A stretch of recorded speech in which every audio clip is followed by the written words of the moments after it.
All right, what's good, y'all? Soul here, and welcome back to the story mode. So, on today's edition of Soul Ramble, sorry if you can hear me moving around here. On today's edition of Soul Ramble mode, we're going to be talking about the fact that they just casually dropped in a tweet a couple of days ago that we are getting backwards compatibility and Nintendo Switch Online for the Nintendo Switch Successor. Now, that is pretty major for a couple of reasons, but number one, I just have to say, absolutely bananas that once again they have decided to just go ahead and just drop major major news about their next big move in a tweet. Like they consistently do this. They've been doing this for years on like semi-major but sometimes not semi or somewhat major things. I don't know. It really depends on the news in of itself. Literally the week beforehand, we got information that we were going to be getting Xenoblade Chronicles X, one of the most highly requested ports on Nintendo Switch, finally, after years and years of begging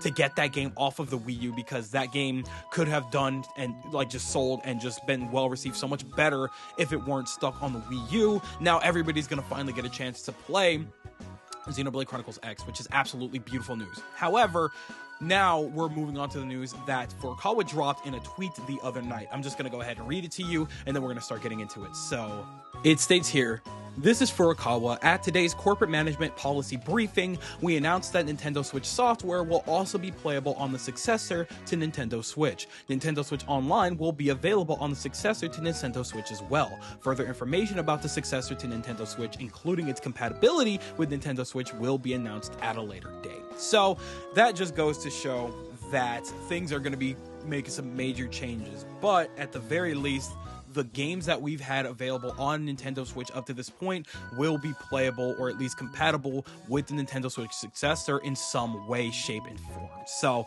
that is great and awesome. There is some kind of like, obviously some major questions as to what they mean by this, but I do have a couple of takeaways from this. But, overall, being backwards compatible is absolutely great, because that means that we're going into this new console and it's already going to have an incredible library of games to be able to play at launch, ready to go, so that we don't have to worry about heavily exclusive games like we did with the Nintendo Switch when we first started off. Because you got to remember, when we first got the Nintendo Switch, we had a good, we had a lot of indie games that were available, of course, at launch. I think, did we have Shovel Knight? No, we didn't have a lot. We had like almost nothing. But when we first started up with the Nintendo Switch, we only had Breath of the Wild and 1-2 Switch, and was that it?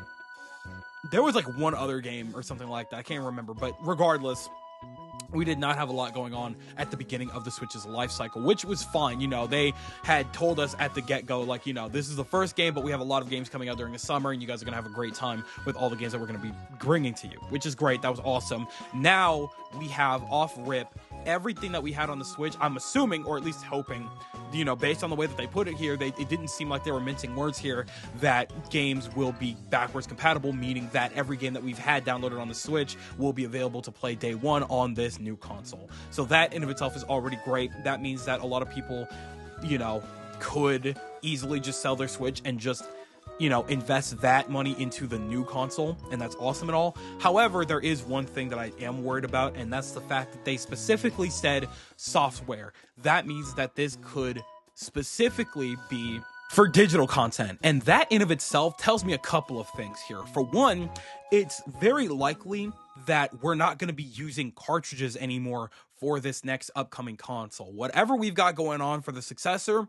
we might be finally moving off of the cartridge situation, which I don't know what effect that has on the games themselves. I think that disc format allows for stronger, like games and things like that to be played, but I could be wrong on that. I don't know. I'm not tech savvy whatsoever. That's something I'm definitely gonna have to do some research into to really get back to you guys on that. But for the most part, it means that we're probably moving away from the cartridge situation, which, it's a little unfortunate, because having those cartridges is really, really cool, and it's very different. But at the same time, it's like, okay, well, if you have a better way to give us these games and make them, make it easier to keep track of them, make it easier to play, whatever you guys have got to do, go ahead and do it.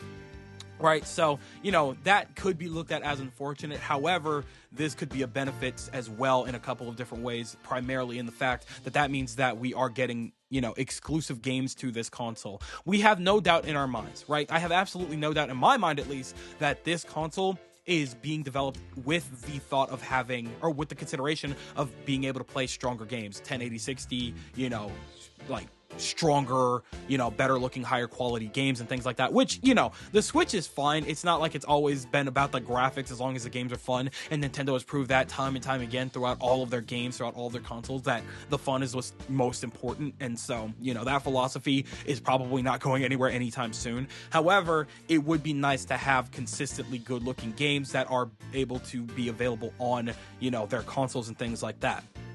We don't want too many situations like Pokemon Scarlet and Violet. And, at the same time, we think that games like Breath of the Wild, Tears of the Kingdom, very big, high quality games, deserve to be played at the best that they possibly can.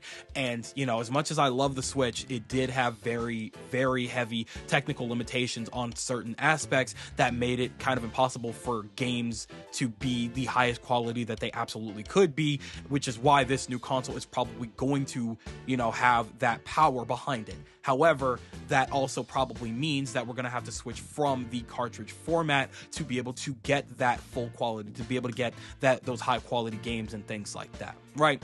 So, but that's just it, right? That's just the thing about that, is that moving from this format means that the backwards compatibility is most likely only going to apply to digital games, to all of the digital games that you've bought right from your Switch. All of the, it would be more beneficial for you to keep your Switch maybe for your physical copies, so that way, at the very least, all of the physical games that you've bought, if you have a lot, you're still rocking with, some power. You know what I'm saying? You still have, your console, or your Switch rather, that has all of the physical games that you bought, and then all the digital games that you bought, you could take those off your Switch to make room, and then you can move over to the new Switch, have that, if it has enough space on it, make it, just your digital library until we start getting physical copies of games and things like that.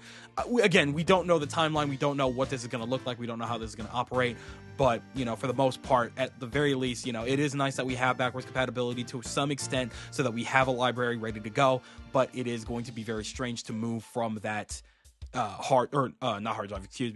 that cartridge format. So I guess we're really, really gonna have to play that one by ear. But that's another thing, right? It is also possible that this new console, unfortunately, we do live in an age where, everything is just digital. Everything is digital, and Nintendo may finally decide to capitalize on that. I don't know, we don't know internally what their policies are or what their thoughts are on, owning digital content, but, in every way, shape, and form, it is beneficial for them to move strictly to digital content. So the one thing that is alarming about this is the very real possibility that this next console could be digital exclusive, and I don't think we should be doing that. we really should not be doing that, right? I was watching a video the other day from Arlo talking about, this was alarming in all ways, shapes, and forms, but apparently, after Concord went down, the notoriously terrible game that was in development for 8 years and that just nobody wanted to play, that flopped miserably, and it was probably PlayStation's biggest fumble, they took that off of everything, right? Even if you have a physical copy of the game, you cannot play it. It is just completely unavailable. However, it went to the point where they physically could go into your PlayStation, go into your account, and completely remove Concord. Like, even if your PlayStation was off, if it was unplugged, maybe you could be fine, but I don't know the logistics of it, but as soon as you plug that sucker in, they were able to go in and take Concord out of your console, and it's things like that that makes the digital scape of, gaming nowadays, it makes it really scary, because at any given point in time, anybody could just go in and yank all of your games right from under you. And that is the scary thing about owning digital content, is that you don't truly own the stuff that you bought. It's almost like you permanently rented it and you just don't have to pay any kind of a fee or anything like that. However, it is up to, the developer, or not the developers, excuse me, the company running, whatever thing you're watching your stuff on or reading, whatever. They could just take it away at any point in time.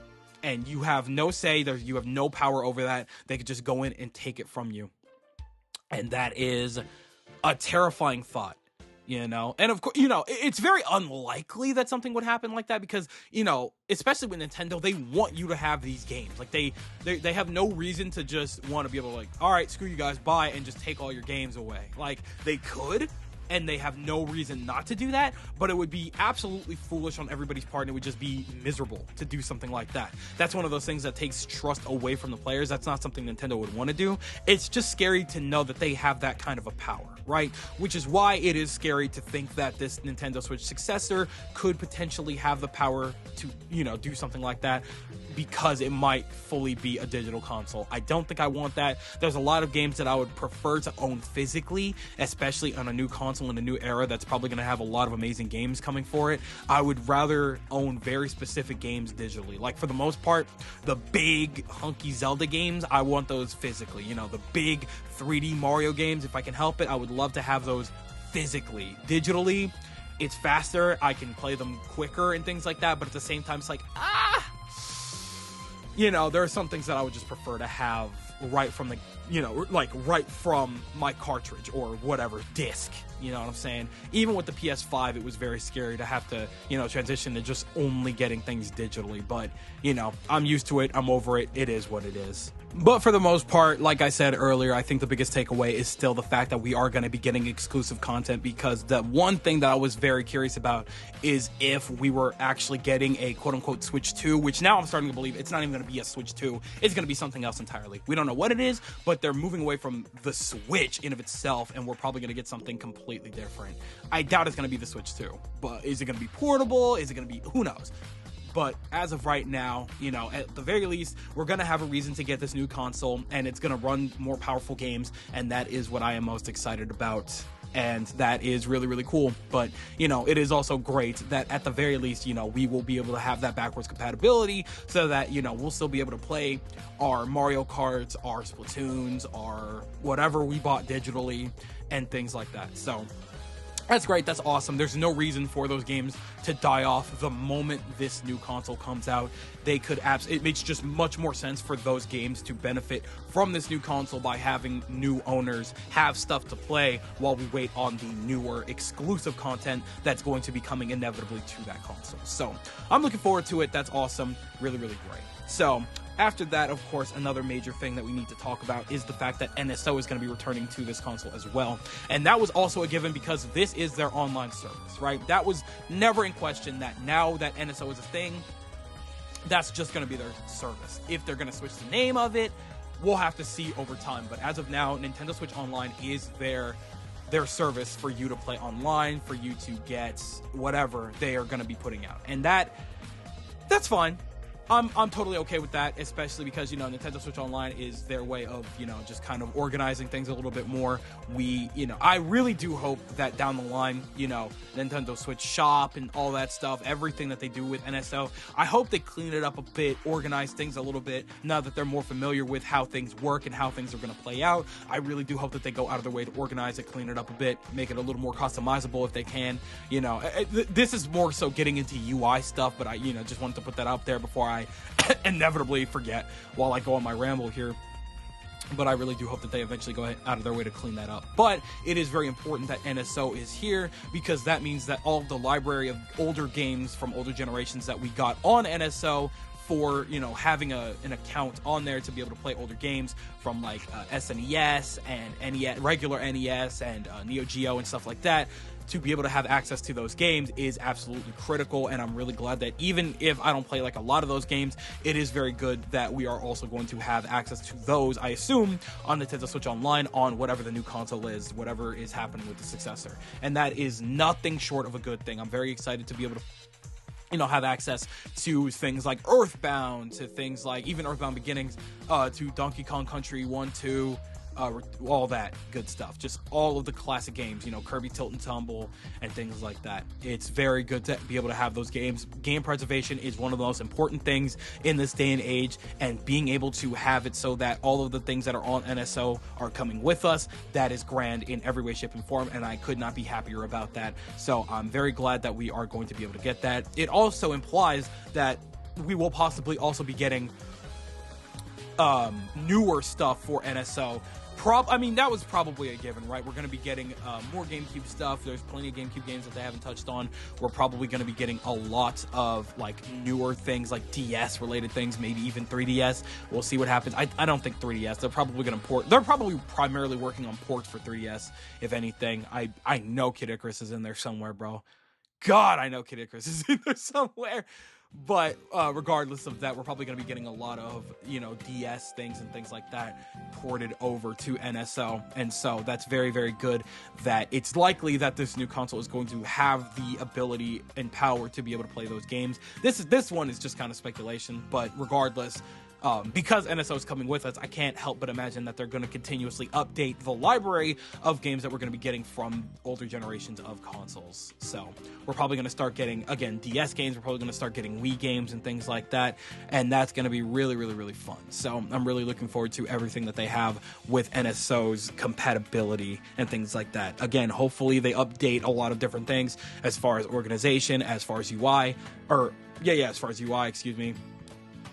And as far as just general management and server power, because, for the games that we play, we always want to make sure that their servers are, tip-top shape. We're still going to be playing our Smash. We're still going to be playing our Splatoon. The occasional 5 of us that still play it are going to be playing ARMS and stuff. So, we just got to make sure that everything is tip-top shape in terms of NSO. So, that is essentially where I stand on that. But for the most part, that just about covers that, I guess, news, if we want to call that, because that's what Soul Ramble Mode is going to be about, right? Just talking about, important stuff that I consider important in one way, shape, or form, but, not something that needs to be in front of the camera. We could just, talk off rip about this kind of thing, or just like this, because there's no need for this to be on camera. But regardless, though, I think that just about does it. Overall, I am very excited for the Switch Successor. I do fully believe that we're going to be getting a Nintendo Direct that is going to tell us when we're going to finally hear. We're probably not going to get information about the console in of itself, but we're probably going to get a lot of games that are just going to be straight up coming to both consoles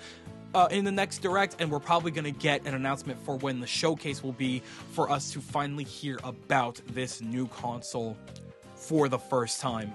Whether it be within the next month or two, whether it be all the way in March like they did 7 years ago with the Switch, or 8 years ago with this phone almost. We'll have to see what happens. But regardless of that, I'm ecstatic, and I can't wait to see what happens. But obviously, I'm going to go ahead and pass the mic over to you guys, and I want you guys to tell me everything that you guys are thinking in the comment section below. Are you excited for the Nintendo Switch Successor? Do you think that backwards compatibility is a good thing, and that it's good that we're going to be able to have access to all of our games prior to the Successor so that we have stuff to play on the new console? And that we're getting NSO, and that we're going to have access to all of our online service games that we've been playing for the last couple of years? Or are you on the opposite end of things, and you don't believe that having this backwards compatibility is a good idea? It should be solely exclusive, brand new games, and it should be like that for the entire time. NSO is an absolute waste of time, and you are not a fan of it at all. Tell me everything that you guys are thinking in the comment section below, because you know for a fact that I'm always going to be done with you guys. But with that, it does appear to be skedaddle o'clock, so I'm going to go ahead and do just that. I would like to thank you guys ever so much for watching. I truly do hope you enjoyed. Do me the greatest favor of dropping a like and a comment, and consider subscribing for more content just like this here. And with that, I'm gone. So thanks again. Hope you enjoyed, and I'll be seeing you guys in the next video. Do me the greatest favor, taking good ass care, and I'll see you all next time.